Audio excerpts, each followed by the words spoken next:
Hello बच्चों, नमस्कार। स्वागत है आप सबका कलाम के इस ऑनलाइन प्लेटफॉर्म पे। जैसा कि आप जानते हैं, हम सीपीयू के प्रीवियस ईयर्स के क्वेश्चन कर रहे हैं और उसी सीरीज़ में हम आज सीपीयू 2023 का जो 5 अक्टूबर को फर्स्ट शिफ्ट में एग्ज़ाम हुआ था मैथमेटिक्स का, उसके क्वेश्चंस को सॉल्व करेंगे और देखेंगे इन क्वेश्चंस को आसानी से कैसे सॉल्व किया जा सकता था। तो आइए आज की क्लास का फर्स्ट क्वेश्चन ये कह रहा है, फोर्थ प्रपोर्शन चतुर्थ समानुपात बताना है। भाई ए अनुपात अगर बी होता है और उसका समानुपात सी अनुपात डी होता है तो चौथा हम कैसे लेकर आते हैं। आप कहेंगे फोर्थ प्रपोर्शन बराबर होगा दूसरा इंटू तीसरा डिवाइडेड बाई पहला। तो दूसरे की वैल्यू है 0.84, तीसरे की वैल्यू है 32 और डिवाइडेड बाई पहले की वैल्यू है 0.48। पॉइंट से तो पॉइंट कैंसिल हो ही जाएगा। 16 से ये कैंसिल हुआ 3 बार और ये कैंसिल हुआ 2 बार और 3 से ये आ जाता है 28 और 28 इंटू 2 हो जाता है 56। तो हम कहेंगे क्वेश्चन नंबर फर्स्ट में आंसर 56 जो कि डी ऑप्शन में दिया हुआ है सही हो जाएगा। नंबर 2, एक टेबल का डेटा दिखाया है आपको। तो ये कह रहा है गांव की आबादी है, ये गांवों के नाम हैं। यहाँ पर पहले वाले में विलेज का नाम आ गया, दूसरे में महिलाओं की संख्या के बीच का अनुपात पुरुषों से, तो मेल और फीमेल का अनुपात आ गया यहाँ पर। साथ में कह रहा है तीसरे में जनसंख्या में से साक्षरों का प्रतिशत, तो ये साक्षर लोग हैं, लिटरेट लोग हैं। इसका मतलब हम कह सकते हैं पी गांव में 45% लोग साक्षर हैं तो 55% लोग इलिटरेट हैं, निरक्षर हैं। फिर कहता है number of illiterate out of total population, और ये जो डेटा दे रखा है वो निरक्षरों का दे रखा है। ठीक है, आगे देखते हैं वो क्या कह रहा है। पूछता है गांव आर में इलिटरेट निरक्षरों की संख्या पी की तुलना में कितना प्रतिशत कम है। गांव आर में, भाई गांव आर में लोग हैं 150 और पी में हैं 380। तो ये कह रहा है ये कितने कम हैं, तो हमने यहाँ से अंतर ले लिया। यहाँ 150 हैं और यहाँ 380 हैं, तो कितने कम हैं 230। कितने की तुलना में 380 की तुलना में, प्रतिशत निकालेंगे इंटू 100, यही होगा। 0 से 0 कैंसिल हो जाती है, 2 से कैंसिल करूं तो यहाँ पर आ जाता है 19 और 2 से कैंसिल करते हैं तो यहाँ आ जाता है 115 और गुना हो जाता है तो यहाँ आ जाता है 1150। इसमें भाग लगेगा 19 का, 19 इंटू 6 114, 10 बच जाएगा और बटे में 19 रहेगा और ये 0 तो आएगी। तो यहाँ हम कहेंगे 60 सही 10 बटे 19%, और ऐसा ऑप्शन है हमारे पास में सी। तो हम कहेंगे क्वेश्चन नंबर 2 का आंसर ऑप्शन सी सही रहेगा। Now question number 3। Question number 3 में ये कह रहा है कि 42 सेंटीमीटर त्रिज्या वाले एक वृत्त में एक चाप है जो केंद्र पर 60 डिग्री का कोण बनाता है। तो एक वृत्त है और इसमें ये कह रहा है एक चाप ने 60 डिग्री का कोण बनाया है और इस चाप की लंबाई हमसे पूछी है, इस वाले चाप की लंबाई बतानी है। तो भाई मैं अगर आपसे कहूं कि ये पूरी की पूरी जो वृत्त की परिधि है वो पूरे वृत्त से बनी है और वृत्त होता है 360 डिग्री का, तो 360 डिग्री का मान जो आएगा इस पूरे वृत्त की परिधि के बराबर होगा। और सर्किल की जो सरकमफेरेंस होती है वो होती है 2 पाई आर 22/7। आर का मान क्वेश्चन में 42 दिया हुआ है तो इंटू 42 आ गया। यदि 360 डिग्री से इतनी बन रही है तो 1 डिग्री से बनेगी डिवाइडेड बाई 360, और हमें तो सिर्फ इतने का बताना था कि 60 डिग्री से कितना बनेगा, तो गुना कर दिया है 60 का। 60 से कैंसिल हो जाता है 6 बार, 7 इंटू 6 42 से 42 कैंसिल हो गया, तो यहाँ पर आ जाता है 22 इंटू 2 44, और 44 हमारे ऑप्शन नंबर पहले में दिया गया है। नंबर 4 कहता है मेहर ने 625 रुपए में एक बुक खरीदी, तो कॉस्ट प्राइस आ गया है बुक का 625। हालांकि इसने जल्दी में इसे 550 में बेच दिया है तो इसका विक्रय मूल्य सेलिंग प्राइस आ गया है 550। 625 रुपए की चीज को 550 में बेचोगे तो हमें लॉस होगा, नुकसान होगा, हानि होगी, और हानि हो रही है 75 की। आप जानते हैं लाभ और हानि जो है होते हैं क्रय मूल्य पर, तो क्रय मूल्य 625 और प्रतिशत निकलेगा 100 में से। 25 से ये कैंसिल हुआ 25, और 25 से ये 4, और 25 से ये भी कैंसिल हो गया है 3 बार, तो हम कहेंगे 3 इंटू 4 12%। इसका मतलब मिहिर को इस प्रोडक्ट को बेचकर 12% की हानि होती है। नंबर 5, ये कहता है खराब प्रदर्शन के कारण अर्पित का जो वेतन है 1 साल के बाद 5% गिर गया और दूसरे साल के बाद 8% गिर गया। प्रारंभ में उसका वेतन 80,000 था, तो वर्तमान का वेतन हमें बताना है। भाई उसकी जो सैलरी थी वो पहले 80,000 थी और उसकी परफॉर्मेंस बेकार रही, तो उसकी सैलरी 5% से कम हो गई। अब या तो आप 5% की भिन्न लिख दो या फिर आप कह दो 5%, मतलब अब उसकी सैलरी रह गई है 95%। एक ही बात है, कोई फर्क नहीं पड़ेगा। अब जो सैलरी बची हुई है अगले साल वापस से उस सैलरी में डिडक्शन हो गया है 8% का, तो जो सैलरी बची थी वो 100% है, 8% से और कम हो गई, तो अब उसकी सैलरी रह गई है पिछले साल वाले का 92%, 92/100। सॉल्व कर लेते हैं तो ये चारों जीरो तो कैंसिल हो जाएंगी हमारे पास में, और ये आ जाएगा 190, 8 इंटू 5 40, और 8 इंटू 9 72, और 4 76, गुना में आ जाएगा 92। सॉल्व करते हैं तो हमारे पास में आ गया 0, 2, 9 और 69, 69,920। 69,920 हमें ऑप्शन नंबर बी में दिया गया है। तो इस तरीके से क्वेश्चन नंबर 5 सॉल्व हो जाता है। नंबर 6 DI बेस्ड क्वेश्चन है, मतलब बार ग्राफ का डेटा है जो हमें इस तरीके से दिखा रखा है। तो वो कहता है 3 साल में 2 इंस्टीट्यूट X और Y में जो इन्होंने कोर्स लिए हैं उन कोर्स का डेटा बच्चों का दिखाया हुआ है। तो ये कहता है 2010 और 11 में X में बच्चों की औसत संख्या, तो 2010 में और 11 में X मतलब ये वाला है, ठीक है, पहले वाला। तो 2010 में यहाँ तो आए थे 320 बच्चे और यहाँ आए 240, 320 और 240 ये हो जाता है 560, ठीक है, और इसका लेना है औसत, तो ये आ गया 280। साथ में कहता है 11 और 12 में Y इंस्टीट्यूट में, तो 11 में और 12 में Y इंस्टीट्यूट में ये हो गया 320 और यहाँ पर हो गया है 200, 320 और 200 यहाँ पर हो जाता है 520, और इसका भी औसत 2 का है, तो ये आ गया 260 के बीच का अंतर बताना है। अब इन दोनों के औसत के बीच का अंतर बताएं तो हम कह देंगे ये जो डिफरेंस है वो 20 आ जाता है, तो हम कहेंगे इस क्वेश्चन का जो ऑप्शन है वो एक करेक्ट होगा। आते हैं क्वेश्चन नंबर 7 पर। ये कहता है ठोस अर्धगोला है, उसकी कुल सतह का क्षेत्रफल 4158 है। अब टोटल सरफेस एरिया दे रखा है, तो मैं कहूँगा total surface area of hemisphere बराबर होता है 3 पाई r स्क्वायर, और पाई का मान हो गया हमारे पास में 22/7 और यहाँ आ गया r स्क्वायर, ठीक है, और इसका मान क्वेश्चन में दे रखा है 4158। यहाँ तक ठीक है। सॉल्व करते हैं तो हम यहाँ पर कहेंगे 22 से कैंसिल किया तो 22 से एक बार बचता है हमारे पास में 19, ये हो जाता है 195, 22 इंटू 8 176, 76, तो अब बचता है हमारे पास में 19 और 22 इंटू 9 198, तो इतनी बार चला गया। 3 से कैंसिल करें तो हमारे पास में आ जाता है 3 इंटू 6 और 3 इंटू 3, और ये इधर चला जाएगा तो r स्क्वायर बराबर आएगा 63 इंटू 7, और 63 इंटू 7 होता है 441, तो मैं कह दूंगा यहाँ से r का जो मान आएगा वो 21 निकल कर आएगा।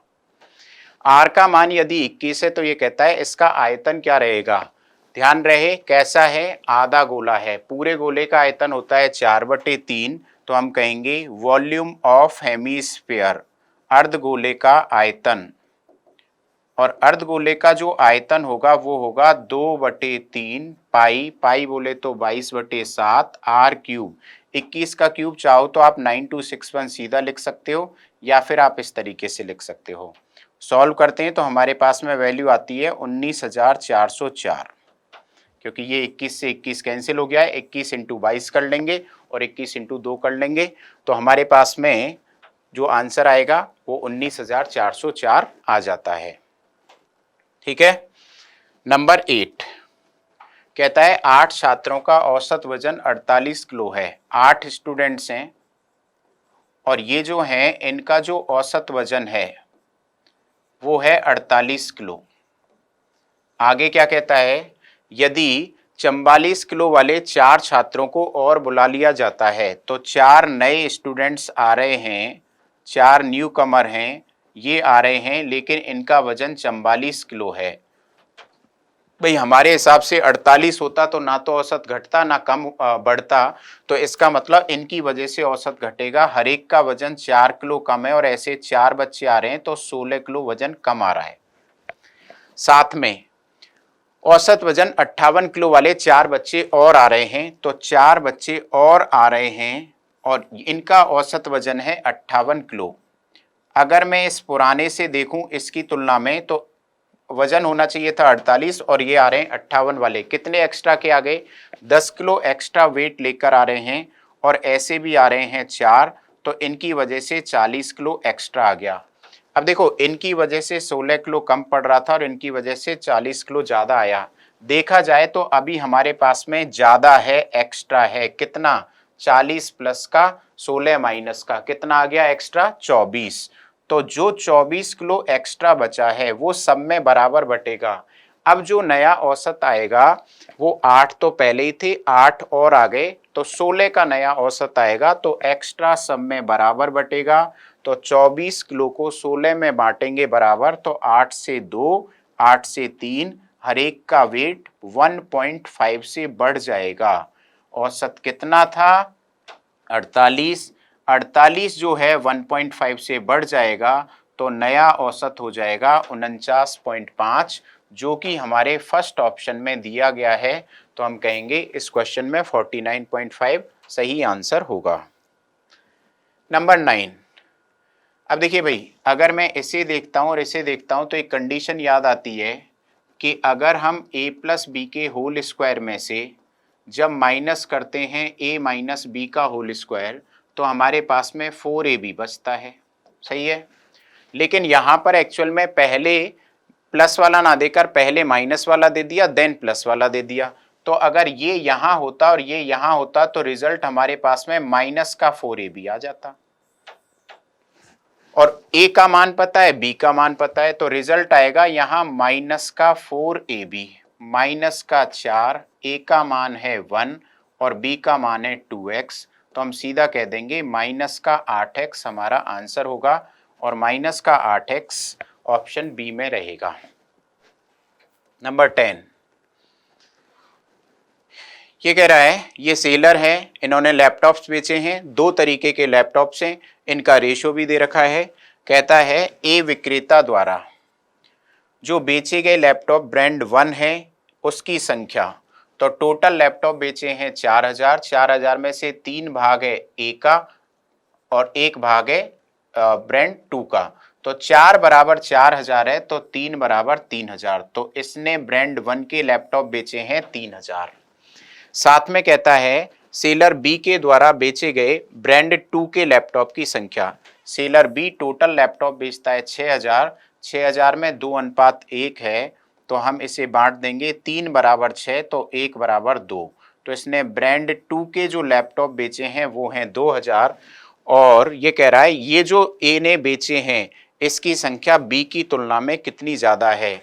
ब्रांड 1 के बिकते हैं यहाँ से 3000 और ब्रांड 2 के बिकते हैं यहाँ से 2000, तो ये ज़्यादा हैं कितने, 1000, तो हम कहेंगे ऑप्शन ए डी जो है 1000 सही हो जाएगा। 11 नंबर कहता है एक लड़का घर से स्कूल जाता है और घर से जब वो स्कूल जाता है तो उसकी जो चाल होती है वो हो जाती है 30 किलोमीटर पर आवर, तो जाते टाइम उसने चाल रखी है 30 किलोमीटर पर आवर, आते टाइम उसकी चाल होती है 70 किलोमीटर प्रति घंटे। अब जब 2 स्थानों के बीच की दूरी समान होती है तो हम सीधा ही एवरेज स्पीड निकाल लेते हैं, तो वो कह रहा है एवरेज स्पीड। आपको याद होगा जब 2 स्थान या 3 स्थानों के बीच की दूरी समान होती है तो हम कहते हैं 2 इंटू जाने की स्पीड प्लस आने की स्पीड डिवाइडेड बाई दोनों की स्पीड का सम, यही होगा। भाई ये 100 हो जाएगा, 100 से दोनों जीरो कैंसिल हो जाएंगे तो यहाँ आएगा 7 इंटू 3 21 इंटू 2 42। तो हम कहेंगे उस बच्चे की जो औसत चाल है 42 किलोमीटर प्रति घंटे है। तो ऑप्शन ए को हम टिक करेंगे। नंबर 12, रूपू की आय मधु की आय से 20% अधिक है। रूपू की आय ज्यादा है मधु की आय से, तो 20% ज्यादा है तो इसकी हो जाएगी 5 और इसकी होगी 6, क्योंकि 20% अधिक का मतलब होता है 1/5 ज्यादा होना, तो 5 से 1 ज्यादा 6 हो जाएगी। आपसे पूछा है कि मधु की आय रूपू से कितना कम है। अब भाई मधु की आय कम होगी 1 किससे, 6 से, और 1/6 हो जाता है 16 सही 2/3, और 16 सही 2/3 हमें थर्ड ऑप्शन में दिया गया है। नंबर 13 में ये कहता है कौन सी वार्षिक किस्त 9,429 रुपए के कर्ज को उतार देगी यदि ब्याज की दर 12.25% है और 3 साल में टोटल 9,429 दे हैं, हर साल की किस्त जो है अंत में दी जाएगी। तो बेटा आप जानते हैं जब भी ऐसा कोई क्वेश्चन आता है तो हम कहते हैं पहली किस्त जो भी है वो 100% है, दूसरी 12.5 की दर है तो दूसरी हो जाएगी 112.25, और तीसरी और 12.25 तो यहाँ आ जाएगा 124.50। टोटल इतना पेमेंट करना है, चेक कर लेते हैं। 100 200 300 12 3 36, तो ये आ जाता है 336.75% हमें पे करना है। और 336.75 को आप लिखना चाहें तो ऐसे भी लिख सकते हैं 336 सही 3/4 लिखा जा सकता है। 300 का 4 गुना 1200 और 36 इंटू 4 144, तो ये हो गया 1344 हो गया। 1344 में 3 जुड़ेगा तो ये आ जाएगा 1347/4।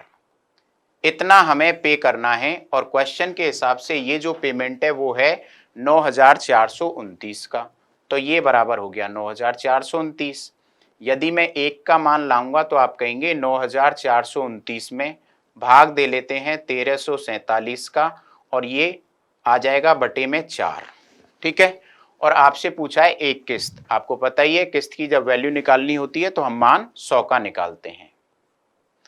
भाई देखिए इससे ये सीधा सीधा 7 बार कैंसिल हो रहा है, 4 भी ऊपर पहुंच जाएगा तो 7 इंटू 4 आ जाएगा अपने पास में 2800 रुपये।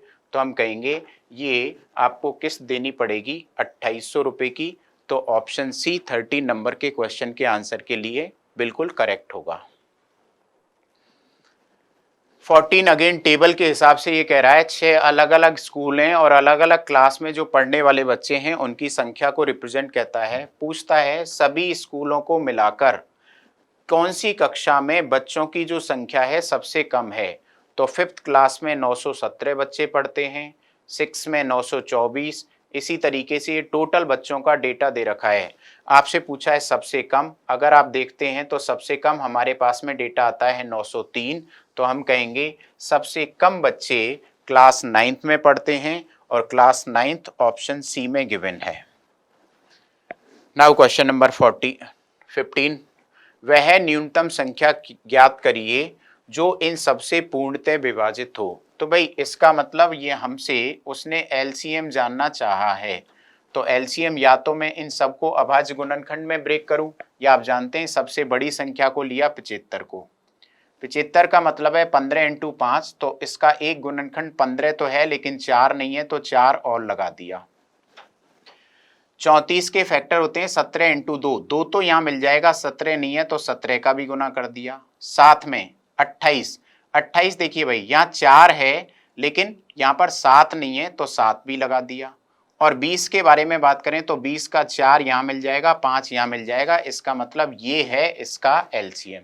चेक कर लेते हैं क्या आता है। 17 इंटू 7 119 होता है, और ये हो जाता है 75 इंटू 4 300। 119 इंटू 3 करते हैं तो 357 होता है, और 2 जीरो और लग जाएंगी। तो हम कहेंगे ये सबसे छोटी संख्या होगी जो कि हमें ऑप्शन नंबर डी में गिवन है। नंबर 16, मध्यानुपात बताना है। आप जानते हैं बेटा मध्यानुपात कैसे बनता है, ए अनुपात बी समानुपात बी अनुपात सी के होता है। और ये अगर हमसे पूछ रहा है तो बी बराबर आ जाएगा हमारे पास में रूट ऑफ ए सी।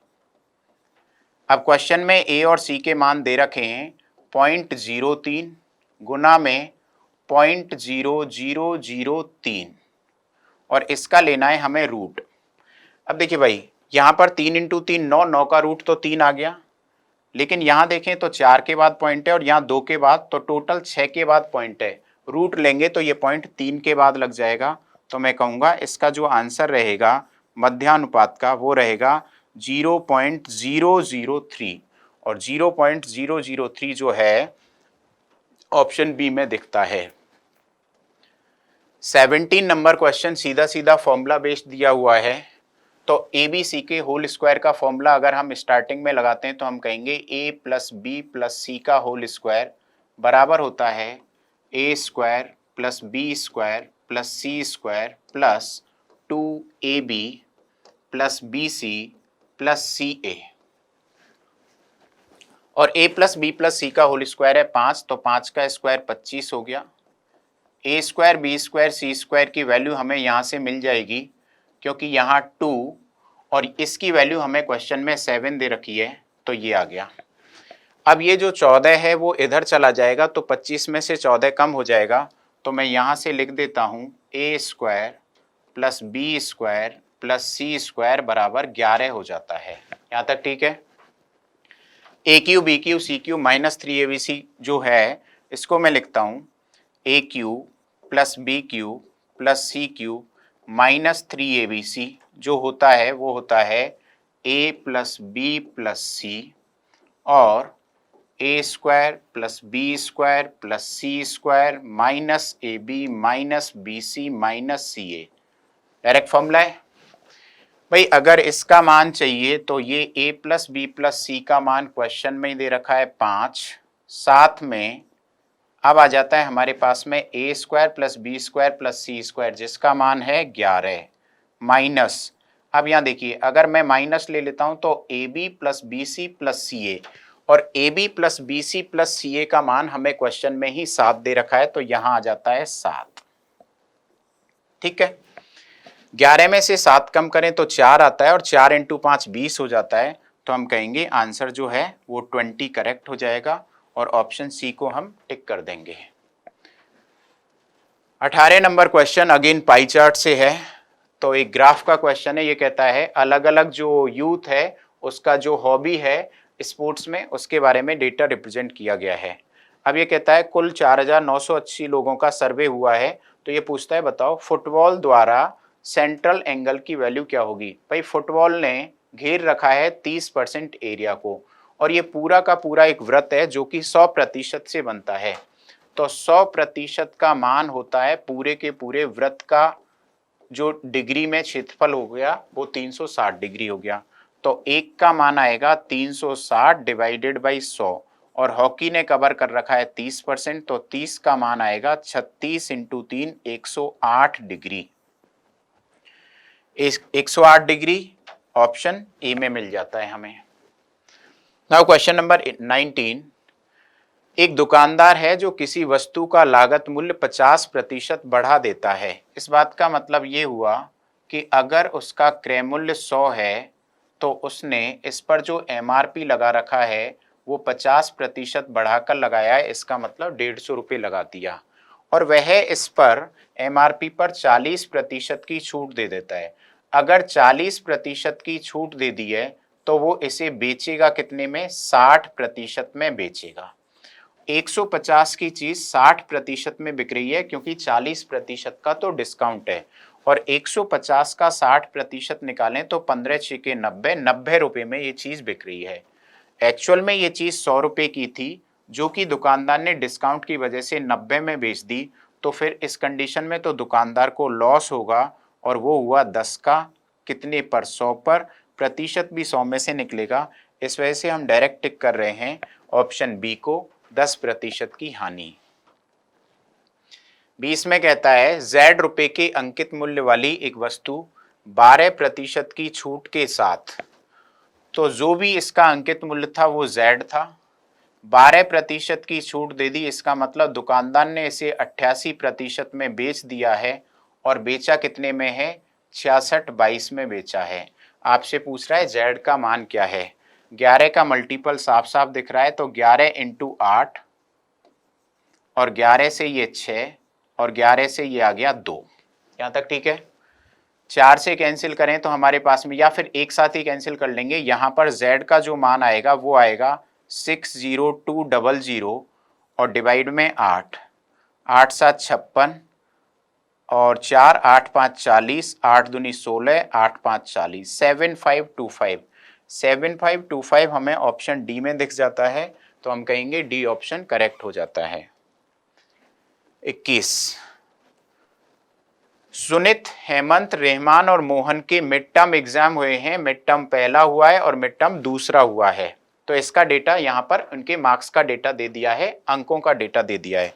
कहता है मार्क्स ऑब्टेन बाय हेमंत इन मिड टर्म 1। मिड टर्म 1 में जो हेमंत के मार्क्स आते हैं वो आते हैं 30, ठीक है। Or what percent of the total marks obtain by all the students in mid term mid 1। तो देखिए सभी के जो मार्क्स आते हैं वो आते हैं 33 + 30, ये हो जाता है 63, और ये 63 में 36 ऐड हो जाता है, तो हमारे पास में हो जाता है ये 99 और ये 20, 120। 33 + 30 63 + 36 99 + 100 + 20 120। तो हेमंत के जो मार्क्स आए हैं वो आए हैं 30, कितने सबसे कंपैरिजन करें तो 120, तो ये आते हैं 1/4, और 1/4 का मतलब होता है 25%। 25% हम देखते हैं तो ऑप्शन सी को हम करेक्ट करेंगे। नंबर 22, अगेन एक DI बेस्ड क्वेश्चन है। ये कहता है इस तालिका में 1 वर्ष की कंपनी की आय है, तो इसमें से कौन कौन से सेक्टर से कितनी कितनी कंपनी की आय दिखा रखी है, वो लाख में दिखा रखी है। साथ में ये कहता है अधिकतम कमाई वाले क्षेत्र, तो अधिकतम कमाई वाला क्षेत्र है हमारे पास में कौन सा, सेल्स। और न्यूनतम कमाई वाले क्षेत्र, न्यूनतम कमाई हो रही है हमारे पास में 60, जो कि है कम्युनिकेशन। के बीच का अंतर कितना है। अब भाई 60 और 115 के बीच का अगर मैं अंतर लेता हूं तो मैं कहूंगा ये है 55 लाख, और लाख है तो ये 55 लाख यहां पर आ जाता है, तो हम कहेंगे बी ऑप्शन सही हो जाता है। नंबर 23, ये कहता है ब्याज की गणना अगर अर्धवार्षिक रूप से की जाती है तो 8,000 रुपए की राशि 20% की दर से वार्षिक है, लेकिन ये, और 1 साल का CI कितना होगा। यदि मैं इसकी कैलकुलेशन हाफ ईयरली करूंगा, अर्धवार्षिक रूप से करूंगा, तो आधे साल का ब्याज तो बनेगा 10%, और 1 साल में कैलकुलेशन होगी 2 बार, तो टाइम हो जाएगा 1 साल की जगह 2 साल। अब आप जानते हैं या तो आप ट्री मेथड लगा लीजिए, या हम सीधा कह सकते हैं 10% के हिसाब से 2 साल में जो कंपाउंड इंटरेस्ट बनता है वो 21% बनता है, इफेक्टिव रेट ऐसे ही निकालते हैं। जैसे मान लो 4% होती, तो 4 का स्क्वायर 16 और 4 का डबल 8, 2 साल के लिए यही होता है। 5 है तो 5 का स्क्वायर 25 और 5 का डबल 10। उसी तरीके से रेट ऑफ इंटरेस्ट थी 10%, तो 10 का स्क्वायर 100, 2 जीरो, 1 बचा, 10 का डबल 20 और 1 21%। तो 21% ब्याज का बनेगा, और ब्याज किस पर आता है, मूलधन पर। मूलधन प्रिंसिपल है 8,000, तो हम 8,000 का 21% निकालेंगे। 21 × 8 168, तो हम कहेंगे 1680 रुपये ब्याज के बन जाते हैं, जो कि क्वेश्चन नंबर 23 के अकॉर्डिंग था।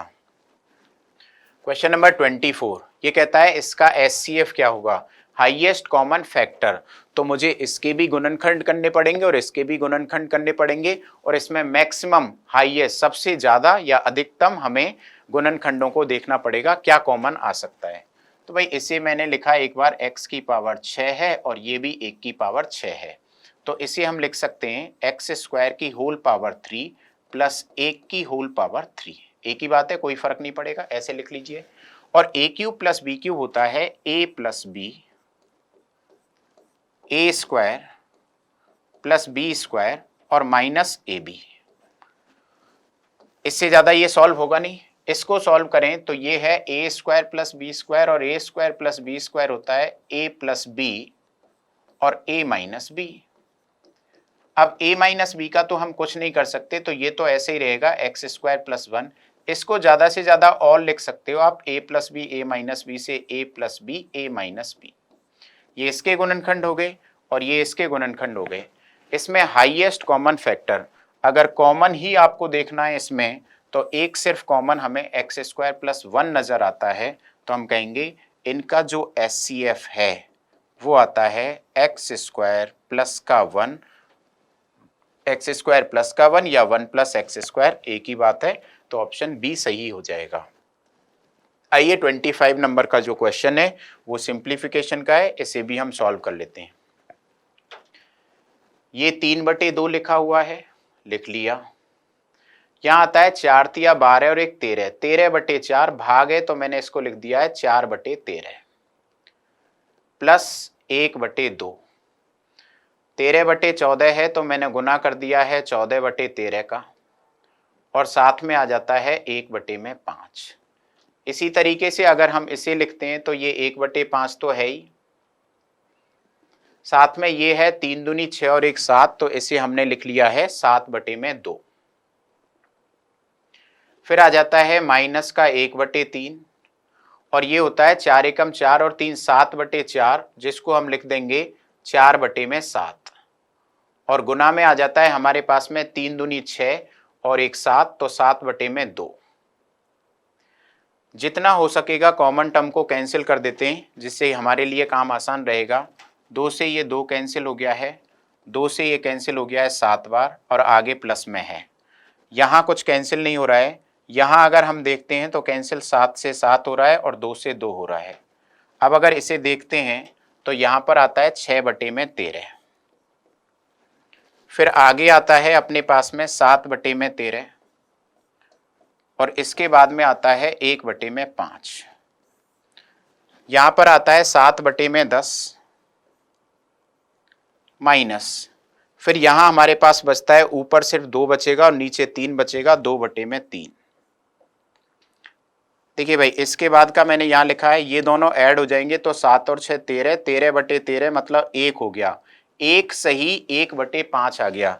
अरे ये 1 हो गया ना, तो ये हो गया 1 सही 1/5, और 1 सही 1/5 को हम लिख सकते हैं 6/5 बटे में एलसीएम हमारे पास में 30 आ जाता है।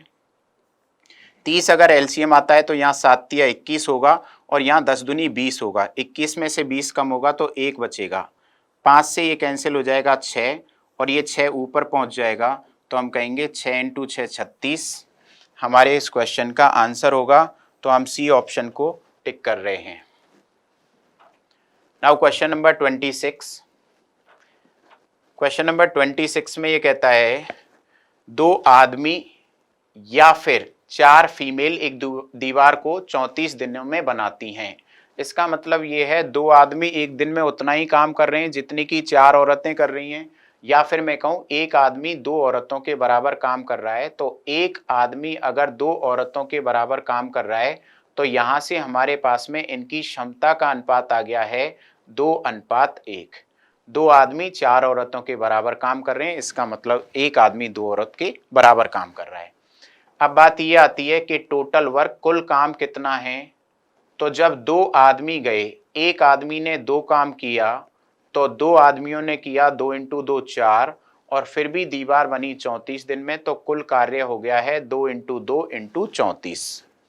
कहता है इस काम को 6 आदमी और 5 औरतें बनाएं। तो 6 आदमी तो काम करेंगे 12, क्योंकि एक आदमी काम कर रहा है 2, और 5 औरतें काम करेंगी 5, क्योंकि एक फीमेल काम कर रही है 1। तो एक दिन में काम होगा 12 और 5 17। काम है इतना, एक दिन में काम हो रहा है 17, तो टोटल कितने दिन लगेंगे। तो हम कह देंगे इस क्वेश्चन का आंसर आ जाता है 8 दिन में ये इस दीवार को बना देंगे, और हम सी ऑप्शन को टिक करके आगे बढ़ते हैं।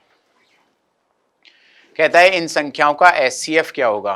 भाई एचसीएफ जब कभी भी आपको निकालना हो तो सबसे आसान तरीका आप जानते हैं, कोई भी 2 ऐसी संख्या छांटो इनके बीच का अंतर मिनिमम हो। तो 84 और 90 के बीच का जो अंतर है वो आता है हमारे पास में डिफरेंस कितना 6। अब मैंने देखा या तो 6 ही HCF होगा, लेकिन 6 का जो भाग है इसमें जाता है 14 में जाता है, इस 112 में नहीं जाता, 112 6 से नहीं जाता। तो हम कहेंगे अगर 6 नहीं है तो या तो इसका एक गुणनखंड 3 होता है या 2 होता है, या तो 3 होगा या 2 होगा। अगर 3 और 2 भी नहीं होंगे तो फिर हम कहेंगे इनका हाईएस्ट कॉमन फैक्टर इन सब के बीच में एक ही कॉमन रहेगा। तो चेक करते हैं भाई, ये जो नंबर है इसका सम जो हो रहा है वो 4 हो रहा है, मतलब इसमें 3 का भाग तो नहीं जाएगा। अब मैंने देखा 2 का भाग इन सभी संख्याओं में जाता है, तो हम कहेंगे इन सभी संख्याओं का जो HCF है वो 2 होता है, और ऑप्शन सी सही हो जाता है। 28 नंबर क्वेश्चन पाईग्राफ के हिसाब से कहता है एक आदमी ने सभी वस्तुएं 3 लाख रुपए में खरीदी हैं, तो वो पूछता है बताओ टीवी की कीमत लैपटॉप से कितनी कम है। भाई टीवी उसने खरीदी है 15% में, और लैपटॉप को उसने खरीदा है 30% में, तो ये सस्ती है कितना 15%। और टोटल खरीदने में कितना खर्चा हुआ है 3 लाख, तो हम 3 लाख का ही 15% निकालेंगे, जो कि आप मुंह जुबानी बता सकते थे 3 लाख का 15% होगा 45,000। तो हम कहेंगे क्वेश्चन नंबर 28 में ऑप्शन सी सही हो जाता है। आइए चलते हैं क्वेश्चन नंबर 29 पर। यह कहता है कॉस ए की वैल्यू दे रखी है हमें, और साइन 180 माइनस ए की वैल्यू हमसे पूछ रहा है। अब भाई आप जानते हैं 180 पर साइन साइन रहेगा, और 180 माइनस ए, इसका मतलब ये सेकंड क्वाड्रेंट है, और सेकंड क्वाड्रेंट में साइन पॉजिटिव रहेगा, तो यहाँ साइन 180 माइनस ए मतलब साइन ए का मान ही मुझे निकालना है। अब आप ये बताइए कॉस ए, कॉस 1/2 कहाँ होता है, तो आप कहेंगे कॉस 1/2, कॉस ए 1/2 होता है थीटा का मतलब, या मैं कहूँ एंगल ए की वैल्यू मुझे 60 पता लग गई है। और तो मुझे यहाँ पर निकालना है साइन 60 का मान, क्योंकि ये हो जाएगा साइन ए साइन 60, और आप सब जानते हैं साइन 60 का मान जो है वो √3/2 होगा, और √3/2 ऑप्शन थर्ड में दिया गया है। महेश चावल को 24% की हानि पर बेचने के लिए सहमत हो गया। इसका मतलब ये हुआ कि महेश ने जो चावल खरीदा अगर होगा 100 का, तो वो इसे बेचने के लिए तैयार है 76 में। लेकिन उसने क्या किया, कस्टमर को धोखा दिया और उनको बताया कि मैं 50 ग्राम चावल दे रहा हूं, लेकिन चावल उनको कितना दिया 19 ग्राम। तो दुकान से मात्र 19 ग्राम चावल दिया और उसको बताया कितना 50 ग्राम। तो 19 ग्राम चावल का जो क्रय मूल्य है वो 50 ग्राम चावल के विक्रय मूल्य के बराबर है। तो हम कहेंगे एक तो उसे तो यहां से लाभ हानि हो रही थी, और यहां उसने बेईमानी से लाभ कमाया। चेक कर लेते हैं ओवरऑल क्या आएगा। अब देखिए बेवजह मैं इन दोनों को गुना करूं और उसके बाद में अनुपात लूं, तो यही हम कैंसिल कर लेते हैं। 19 से ये कैंसिल हो गया 4 बार, ठीक है, और 50 से यहाँ पर कैंसिल हो गया ये 2 बार, और 2 से ये कैंसिल हो गया है 4 बार, 2 से ये 2 बार कैंसिल हो गया। अगर आप यहाँ देखें तो ये क्रय मूल्य और विक्रय मूल्य का अनुपात 1:2 आता है। इसका मतलब उसने एक की चीज को 2 में बेचा, जस्ट डबल में बेचा, तो उसको लाभ जो हो रहा है वो 100% का हो रहा है। 100 की चीज 200 में, एक की चीज 2 में बेच रहा है, तो उसका जो लाभ का प्रतिशत है वो 100% है। 31 नंबर क्वेश्चन में कह रहा है एक बेलन में 16 सेंटीमीटर की ऊंचाई तक पानी भरा हुआ है। अब 9 सेंटीमीटर त्रिज्या का एक गोला इसमें डाला जाता है, तो बेलन की त्रिज्या है 12 सेंटीमीटर, तो उसमें पानी की ऊंचाई में कितनी वृद्धि होगी। जितना गोले का आयतन होगा उतना ही पानी का आयतन ऊपर बढ़ेगा बेलन के अंदर। तो मैं कहूँगा हुई पानी में वृद्धि उसका आयतन बराबर गोले के आयतन के बराबर होगा। अब बेलन का आयतन हमारे पास हो गया पाई आर स्क्वायर। बेलन की त्रिज्या 12 है, तो 12 × 12, और इसके पानी की ऊंचाई में कितने की वृद्धि हुई होगी वो हमें निकालना है, तो मैंने ये h रख दिया है। ये किसकी वजह से पानी में वृद्धि हुई है, पानी के आयतन में, बेलन की वजह से। तो बेलन का आयतन होगा 4/3 पाई आर क्यूब, और बेलन की त्रिज्या है हमारे पास में बेलन की नहीं गोले की त्रिज्या, बेलन की त्रिज्या तो हमने लिख लिया बराबर गोले के आयतन के 4/3 पाई आर क्यूब। 9 × 9 × 9, भाई पाई से तो पाई कैंसिल हो ही जाएगा, यहाँ पर अगर हम देखें तो 3 से ये कैंसिल हो जाता है 3 बार, और यहाँ 3 से ये आ गया 4 बार, तो 3 से ये आ गया है 3 बार। अगेन 3 से ये 4 बार आ जाता है और 3 से ये आ जाता है 3 बार, और 4 से और कैंसिल करें तो ये 4 भी कैंसिल हो जाता है। तो h का जो मान आता है वो 3 3 3 मतलब 27, और 27/4, 4 × 6 24.75। तो हम कहेंगे ये जो है पानी में वृद्धि होगी 6.75 सेंटीमीटर की। ऑप्शन सी को हम राइट करेंगे। नंबर 32। अच्छा, 32 नंबर क्वेश्चन के लिए थोड़ा स्पेस कम है, तो हम ऐसा कर लेते हैं, इसे थोड़ा छोटा कर लेते हैं।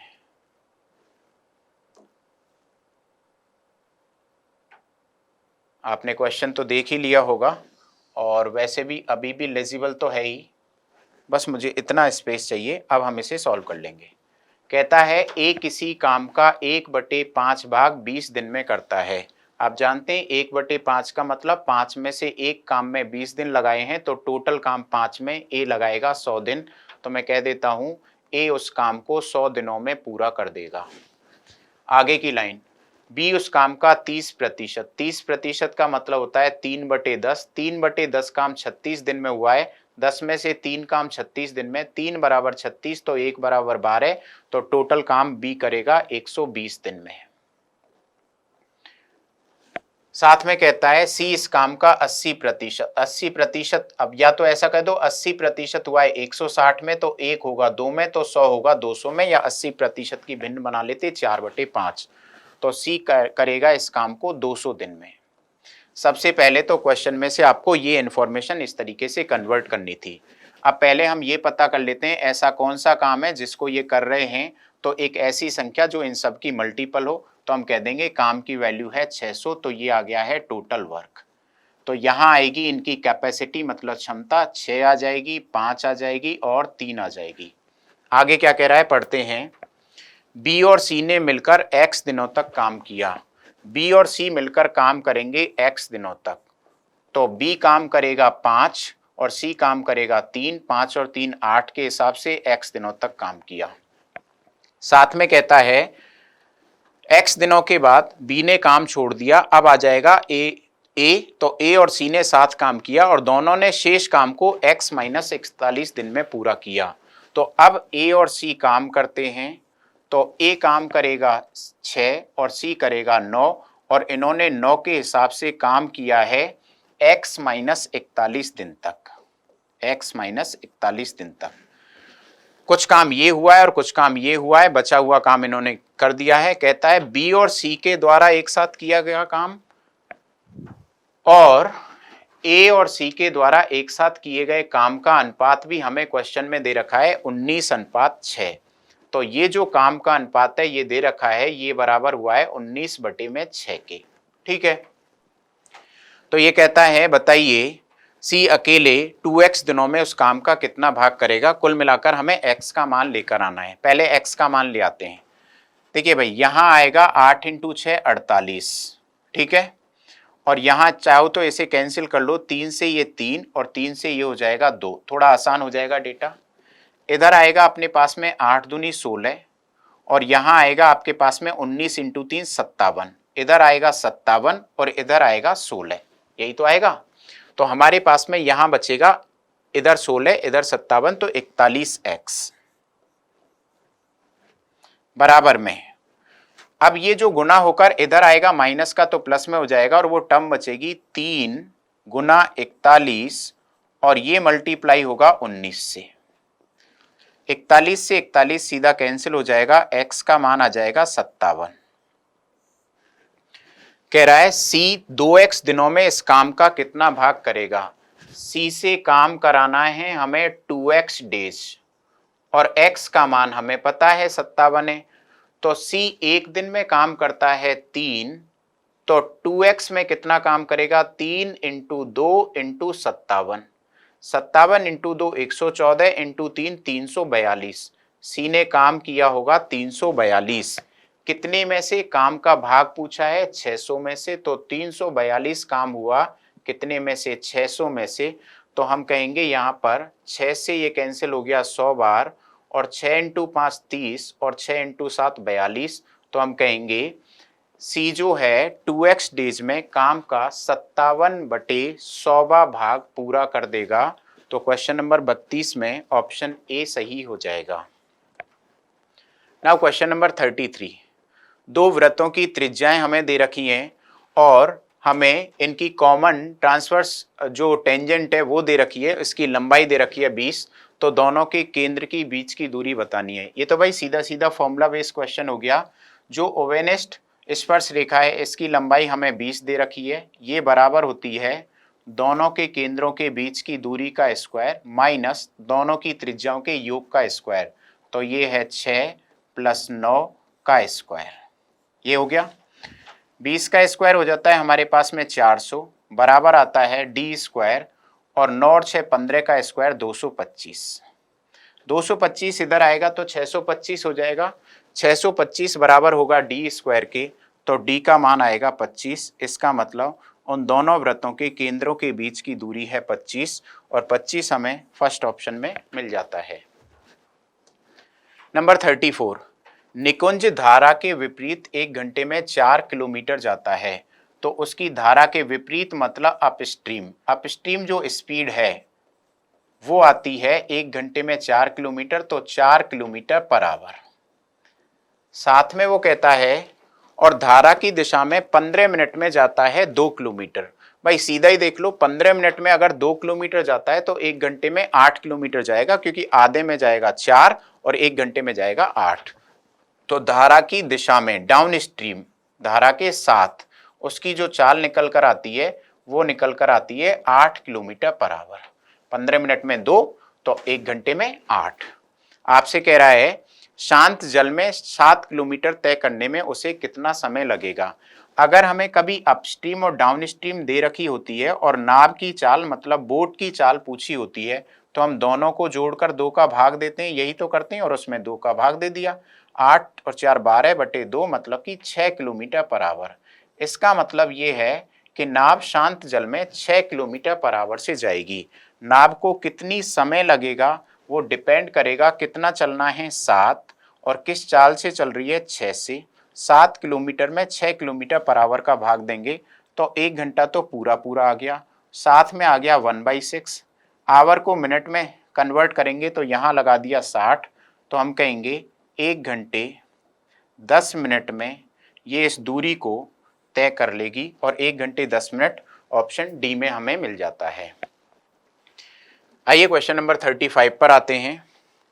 ये कहता है 7:30 बजे एक साइकिल के मालिक ने देखा कि एक चोर उसकी साइकिल को चुरा रहा है और एक विशेष दिशा में ले जा रहा है।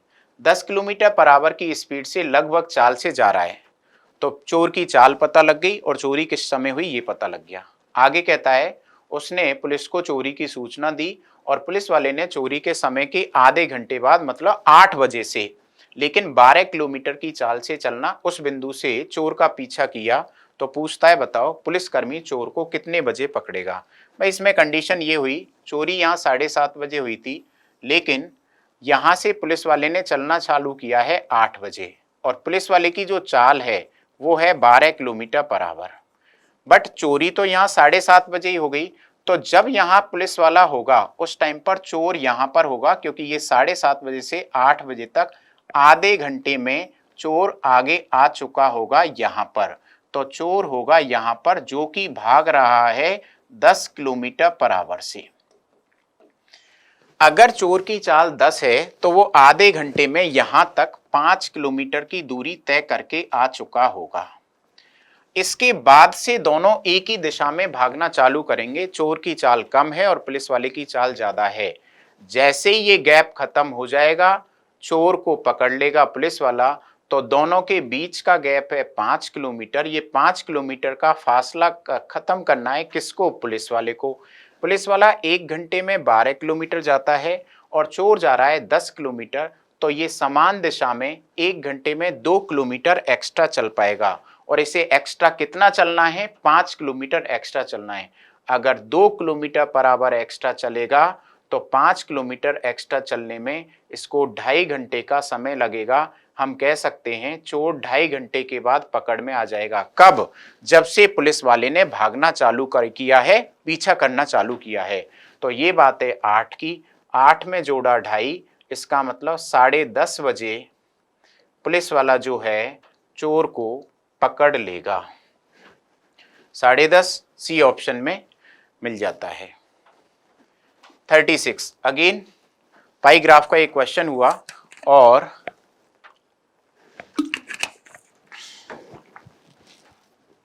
ये कहता है वर्ष के दौरान खेलों पर जो खर्चा हुआ है वो टोटल 75 लाख है।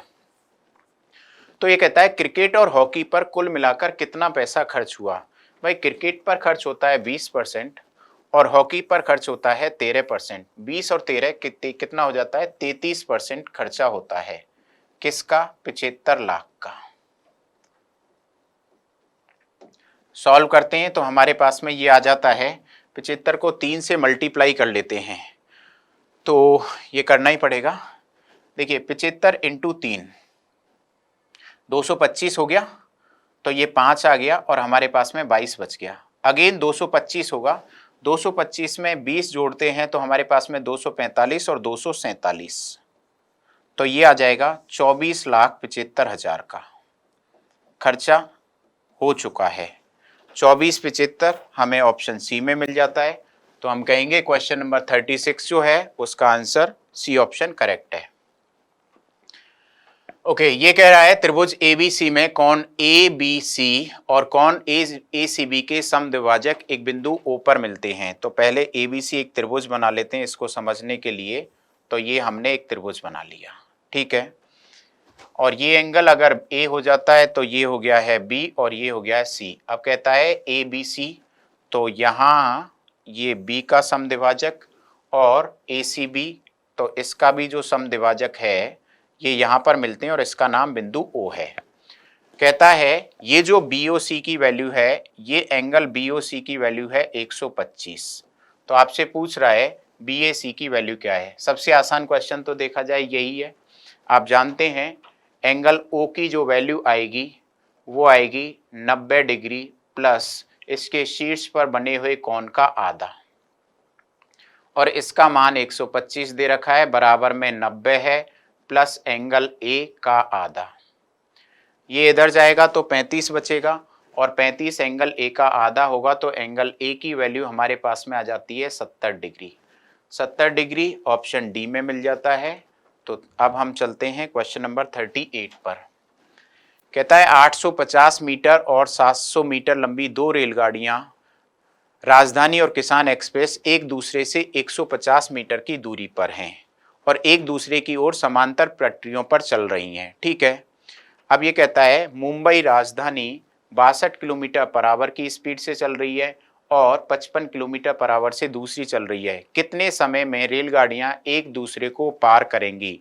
भाई अगर रेलगाड़ियों को एक दूसरे को पार करना है तो अभी ये एक दूसरे से 1050 मीटर की दूरी पर हैं, तो 1050 तो चलना ही है, साथ में इसको चलना है 850 और इसको चलना है 700। टोटल इतनी दूरी तय करनी पड़ेगी और इस दूरी को तय करना है किसको? दोनों रेलगाड़ियों को। तो ये रेलगाड़ियों के बीच की दूरी और साथ में अपनी अपनी लंबाई, इतनी दूरी तय करनी है।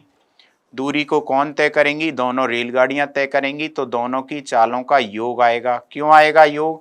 क्योंकि एक दूसरे की ऑपोजिट डायरेक्शन में है। एक की चाल है 62 और दूसरे की चाल है 55, तो 62 आ जाता है और 55 आ जाता है। ये तो आता है किलोमीटर पर आवर में, तो हम इसको कह देंगे यहाँ पर आ जाता है हमारे पास में 117 किलोमीटर पर आवर। लेकिन हमें इस डेटा को मीटर पर सेकंड में बदलना होगा। आप कहेंगे मीटर पर सेकंड में क्यों? तभी तो मीटर से मीटर कैंसिल होगा, तब जाके ही तो आंसर सेकंड में आएगा।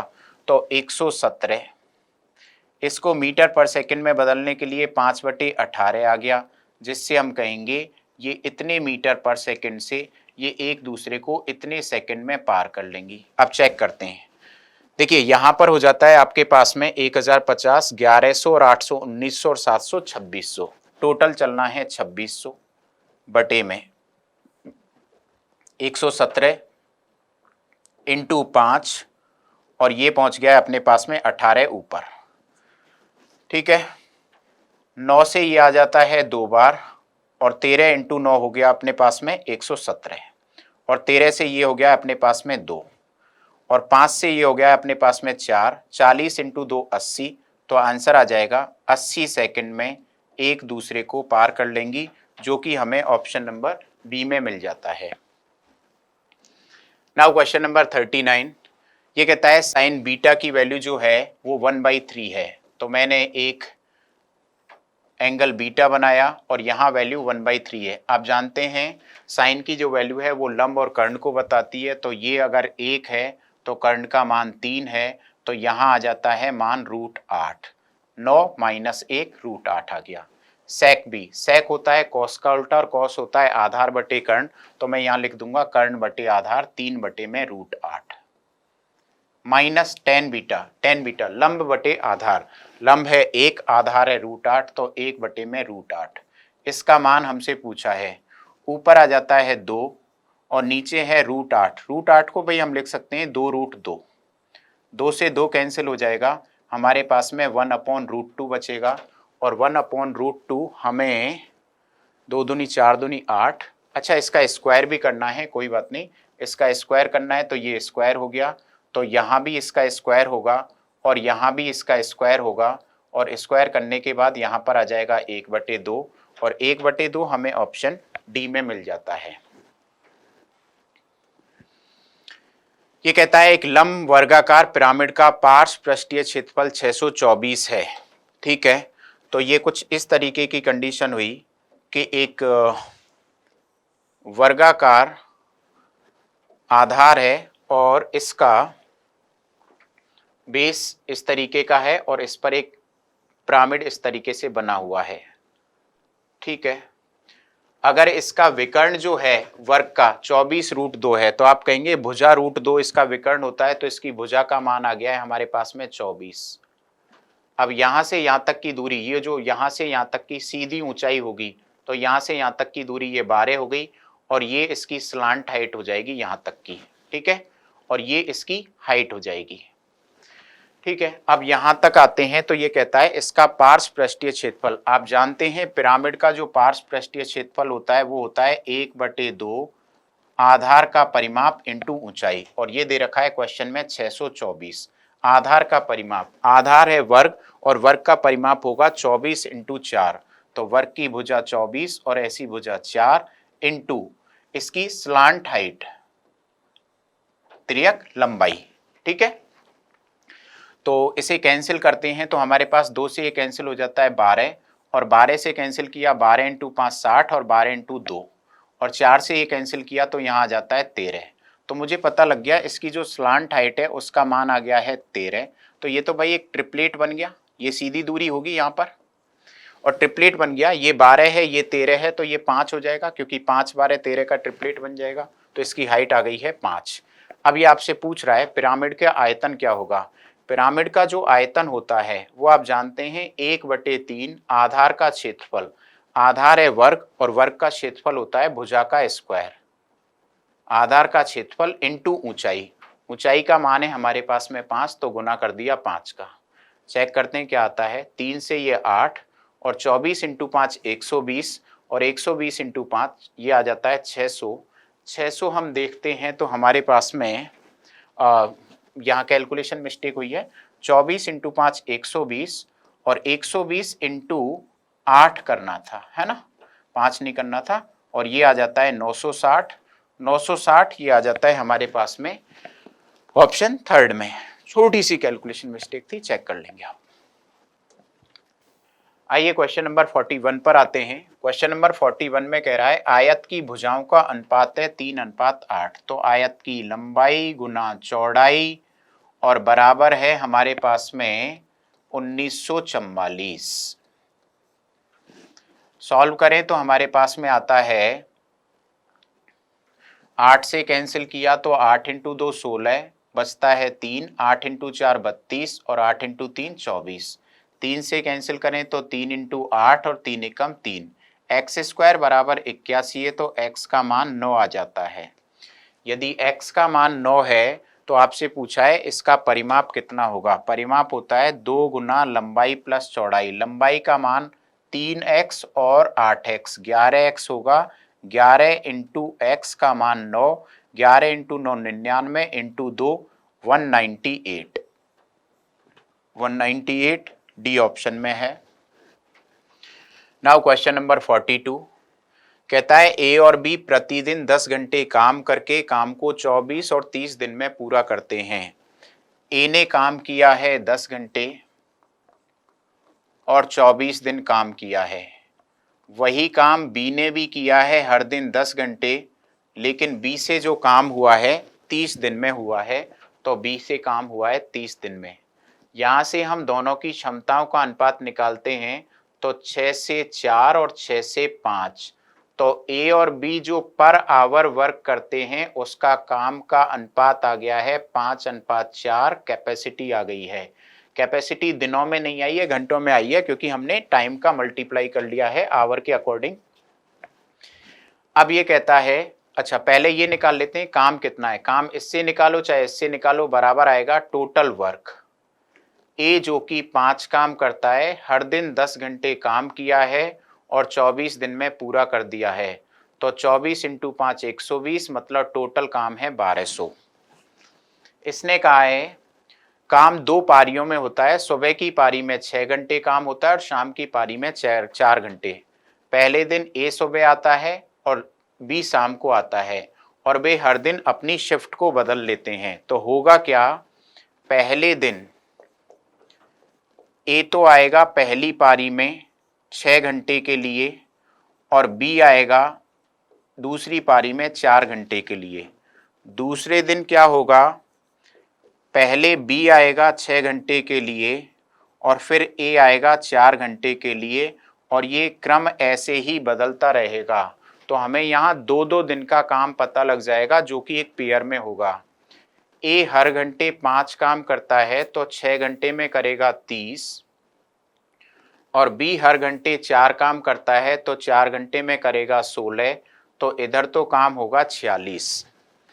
अब पहले आएगा बी, 4 के हिसाब से 6 घंटे में काम करेगा 24, और अब आएगा ए, 5 के हिसाब से 4 घंटे में काम करेगा 20, तो अब होगा 44। ठीक है, तो यहाँ अपने पास में आ जाता है, अच्छा यहाँ 46 और 44, तो ये काम कितना हो गया है, 2 दिनों में।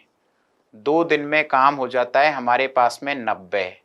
अब आप ये देखें कि 2 दिन में अगर 90 काम हो रहा है, तो 90 90 90 को मैं लगभग कितनी बार जोड़ूं कि 120 के आसपास पहुंच सकूं, तो आप कहेंगे 13 इंटू 9 117, 1170। ठीक है, तो 13 पेयर बनते हैं, तो 13 पेयर में 1170 काम होता है, और यहाँ 13 पेयर में 26 दिन हो जाते हैं, और इन 26 दिनों में अभी तक 1170 काम ही हुआ है।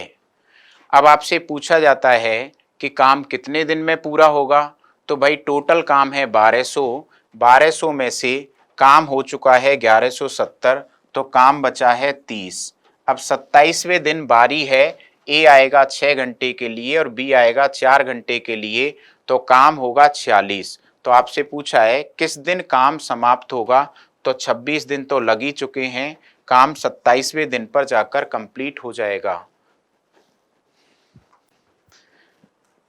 नाउ क्वेश्चन नंबर 43 में हम आते हैं, तो ये कह रहा है साइन ए की वैल्यू √3/2 है, तो साइन ए की वैल्यू अगर √3/2 है, तो हम कह देंगे ए की वैल्यू साइन थीटा की वैल्यू आ गई है हमारे पास में 60। ठीक है, क्योंकि साइन 60 का मान √3/2 होता है। आपसे पूछ रहा है 2 cosec a plus cot a की वैल्यू क्या होगी, तो अब हमें 2 कोसेक ए, कोसेक होता है साइन का उल्टा, और साइन 60 की वैल्यू हमें पता है, तो हम इसका उल्टा कर देंगे, तो यहाँ आ जाएगा 2/√3 प्लस टेन ए की वैल्यू टेन 60 √3/3 होता है, तो यहाँ पर आ जाएगा 1/√3। अगर इसको सॉल्व करते हैं तो हमारे पास में आता है 2 और 1 3, तो 2 गुना 3/√3। ऐसा नहीं दे रखा है, √3 से ये √3 कट जाएगा, तो यहाँ पर आ जाएगा 2√3, तो 2√3 हमारा क्वेश्चन का फर्स्ट का आंसर हो जाएगा। नंबर 44, एक लंबवृत्तीय शंकु की ऊंचाई और उसके आधार की त्रिज्या का अनुपात दिया हुआ है और इसका आयतन भी दिया हुआ है। तो शंकु का जो लंबवृत्तीय शंकु का आयतन होता है 1/3 पाई, पाई का मान वो कह रहा है 3.14 लेना है, तो हमने ये ले लिया r²। अब इसकी जो आधार की ऊंचाई और त्रिज्या का अनुपात दे रखा है, तो मैं कह देता हूं त्रिज्या है 5, तो 5x पाई r² इंटू h का मान, हाइट का मान 12x ये आ गया, और ये बराबर क्वेश्चन में दिया हुआ है 314 के, तो ये 314 के इक्वल कर दिया। ठीक है। अच्छा, अब यहाँ से अगर हम देखते हैं तो ये पॉइंट का ये दोनों जीरो आ जाती हैं, तो ये 314 से 314 तो सीधा सीधा कैंसिल हो गया। साथ में 3 से ये कैंसिल हो जाता है 4 बार, और देखिए 5 × 5 25 × 4 100, तो इस 100 से ये 100 भी कैंसिल हो जाता है। यहाँ से x का मान 1 आ जाता है, तो हम कहेंगे इसकी हाइट 12 है और रेडियस इसकी 5 है, यही आ गया। तो आपसे पूछ रहा है शंकु की तिर्यक ऊंचाई क्या होगी। भाई अगर शंकु होगा तो इस तरीके से होगा, और इसकी तिर्यक ऊंचाई पूछ रहा है, तो इसकी हाइट पता है हमें 12 है, इसकी रेडियस हमें 5 पता है, और इसकी अगर स्लांट हाइट पूछेगा तो ये 5, 12 और 13 का ट्रिपलेट बन गया, तो हम कहेंगे इसकी जो स्लांट हाइट है, तिर्यक ऊंचाई है, एल का जो मान है वो 13 है, जो कि डी ऑप्शन में मिल जाता है। नाउ क्वेश्चन नंबर 45, तीन संख्याएं 5:7:9 में हैं और इनका एलसीएम 34,560 है, तो इनका एचसीएफ क्या होगा। यदि संख्याओं के जो कोप्राइम युग्म होता है, अभाज्य युग्म होता है, उसको यदि हम एचसीएफ से गुना कर देते हैं तो हमें एलसीएम का मान पता लगता है, यही हम जानते हैं। तो एचसीएफ से गुना कर लिया और ये बराबर आ गया है 34,650 के। सॉल्व कर लेते हैं, यहाँ से एचसीएफ का मान हमारे पास आ जाएगा। तो 9 से कैंसिल किया तो 9 × 3 27, 7 बचा, 9 × 8 72 और 9 × 5 45 और 0। 7 × 5 35, 35 से ये एक बार बचता है 3, 35 से एक बार और 0, तो हम कहेंगे एचसीएफ का मान 110 आ जाता है। 110 हमें ऑप्शन बी में मिल जाता है, तो हम कहेंगे इस क्वेश्चन का आंसर जो कि 45 है ऑप्शन बी रहेगा। नाउ क्वेश्चन नंबर 46, वह बड़ी संख्या कौन सी है जो 1036, 1813 और 3885 में से प्रत्येक को विभाजित करने पर कुछ भी शेष ना बचे, मतलब पूर्णतः विभाजित हो जाए। तो हमें तो इन संख्याओं का एचसीएफ निकालना है। एचसीएफ का एक क्वेश्चन और आया था, मैंने आपको कहा एचसीएफ जब कभी भी निकाला जाए तो दो संख्याओं के बीच का अंतर ले लीजिए। अब यहाँ अगर हम अंतर लेते हैं तो ये आता है, ये 800 बचता, लेकिन 36 तो 23 कम कर देते हैं हम यहाँ से, तो हमारे पास में बच जाता है 777, यही बचा। अब 777 की बात करें तो 777 के हम फैक्टर करते हैं, तो भाई इसमें अगर मैं 3 का भाग देता हूं, क्योंकि 777 तो नहीं है, 777 का इसमें भाग नहीं जा रहा, 2 का भाग जाएगा नहीं, 3 का अगर हम भाग देते हैं तो एक तो फैक्टर इसका 3 हो गया, 3 दूनी 6, 2 बचा, 3 अपने पास में आ गया,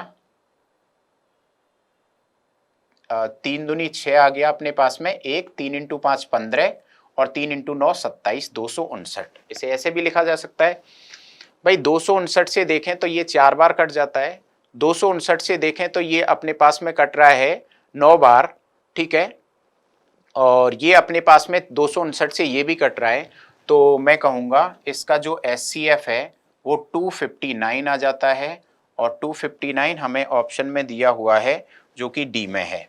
मान लो अगर 259 भी नहीं होता तो हम इसमें आगे 7 का भाग देते तो 111 × 7 होता, फिर हम 111 से चेक करते, जो सबसे बड़ा कॉमन फैक्टर होगा वही हमारा आंसर होगा।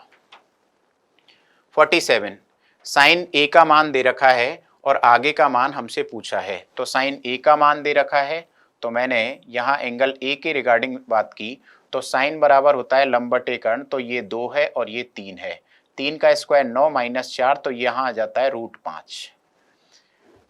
7 - 10a मतलब लंब बटे आधार, तो 2 बटे में √5। साथ में गुना करना है 3 + cos a आधार बटे कर्ण। आधार हमारे पास में है √5 और कर्ण है ये 3, तो √5 और बटे में आ गया 3। सॉल्व करते हैं तो यहाँ आता है 7√5 - 2 और बटे में है √5। इसका गुना करना है हमें, 3 + 3 9, 3 × 3 9 प्लस √5 और बटे में आ जाता है हमारे पास में 3। 7 × 9 63, तो ये हो गया 63√5। साथ में आएगा √5 × √5, तो ये हो गया 7 × 5 35, 9 × 2 18 माइनस का, और साथ में हमारे पास में आ जाता है √5 × 2, तो 2√5, और डिवाइड में हमारे पास में आ जाता है 3√5। इसको अगर थोड़ा सॉल्व करते हैं तो देखिए यहाँ से 63√5 में से 2√5 कम हो जाएगा, तो हमारे पास में बचेगा 61√5। प्लस का 35 है, माइनस का 18 है, तो प्लस का 17 बच जाएगा, तो प्लस का 17 और बटे में आ रहा है 3√5। अगर मैं अलग अलग लिखता हूं तो √5 से √5 कट जाएगा, तो यहाँ तो आएगा 61/3, साथ में यहाँ आएगा 17/3√5। और ऐसा ऑप्शन अगर हम देखें 61 + 17 और 61 + 17 3/3√5, हमारा फर्स्ट ऑप्शन ही मैच कर जाता है, तो हम कहेंगे 47 में फर्स्ट ऑप्शन हमारे क्वेश्चन का आंसर हो जाएगा। 48 नंबर क्वेश्चन में कह रहा है 2 उम्मीदवारों के बीच में इलेक्शन हुआ। जब कभी भी याद रखें बेटा ऐसा क्वेश्चन पूछा जाता है तो आप जानते हैं क्लासेज में हम इस क्वेश्चन को बहुत ज़्यादा बार ऐसे कई सारे एग्जाम्पल से समझाते हैं कि जब कभी भी संख्या में इनवैलिड दे दे तो ये सबसे लास्ट में काम में डेटा आएगा। हम कहेंगे वहाँ ना कि वहाँ पर टोटल 100 लोग थे, 20 लोग घरों से नहीं आए, तो टोटल आए 80। अब इस वाली लाइन को एक बार भूल जाइए। वो कहता है जीतने वाले को मतदाता सूची के 45% मिले। मतदाता सूची में 100 लोग थे, उसके 45 जीतने वाले को मिले। टोटल लोग आए 80, उसमें से 45 अगर जीतने वाले को दे जाते तो बचे हुए 35 हारने वाले को देते, और हार और जीत के बीच का अंतर इस स्थिति में 10 होता, और 10 का अंतर क्वेश्चन में दे रखा है, वह विरोधी से जीत गया है 280 मतों से। और मैंने आपको बता रखा है कि जब कभी भी ऐसा क्वेश्चन होगा तो हम यहाँ से इसे माइनस कर देते हैं, सीधा हमें एग्जैक्टली 10 की वैल्यू मिल जाती है। आप कहीं अगर ऐसा नहीं करें तो हमें स्टेप बाय स्टेप कैलकुलेशन करनी पड़ेगी, हमारा समय वेस्ट होगा, इस वजह से हम इस चीज़ को ध्यान रखते हैं। तो 10 की वैल्यू 200 आ रही थी, उसने आपसे पूछा कुल मतदाताओं की संख्या, तो हम कहेंगे कुल मतदाता 100 हैं, उनकी संख्या आ जाती है 2000, तो हम कहेंगे ऑप्शन डी सही हो जाता है। नाउ क्वेश्चन नंबर 49, वो कहता है 73 और 657 का एलसीएम बताओ। भाई इसका इसमें भाग देते हैं तो ये सीधा सीधा कैंसिल हो रहा है, तो हम कहेंगे इन दोनों संख्याओं का एलसीएम 657 सबसे छोटी संख्या रहेगी, तो 657 ही इसका आंसर हो जाएगा, ऑप्शन सी। और आज के पेपर का जो कि हम सॉल्व कर रहे थे, इसका लास्ट क्वेश्चन आपकी स्क्रीन पर है, जो कि ये कह रहा है एक व्रत में जीवाएं हैं ABCD। तो एक व्रत बनाया और इसकी जीवाएं बना दी ABCD, तो मैंने एक निकाल दी है इस तरीके से और एक निकल गई इस तरीके से। इसका नाम मान लो हमने AB दे दिया है, तो ये CD है, और ये कहता है ये आंतरिक रूप से बिंदु A पर प्रतिच्छेद करती हैं, इस बिंदु का नाम E आ गया है।